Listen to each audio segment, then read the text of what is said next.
المال عصب الحياة يا صديقي ولسان الرجال. كل أنثى بهي الحياة عندها ساعة بيولوجية عاطفية بتمشي عليها، أما أنت كرجل لازم يكون عندك ساعة مالية.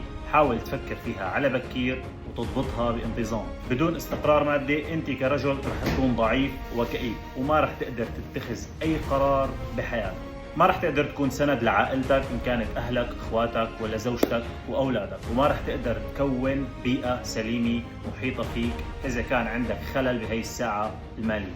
ما في وقت محدد نحن لننجح، ولكن لازم يكون كل تركيزك وكل جهدك منصب وتعبك لحتى توصل لهي المرحلة لأنك تضبط فيها هاي الساعة وتصير مستقر ومنتظم ماديا. المال عصب الحياة يا صديقي ولسان الرجال. ما تكتئب ولا تزعل إذا أنت حاليا فقير ماديا أو أحوالك ليست ميسورة، لأنه كلياتنا هلا حاليا هيك. وأنا من هذا المنبر اللي عم حكيك أحوالي معنا كتير ممتازة، ولكن دوام الحال من المحال.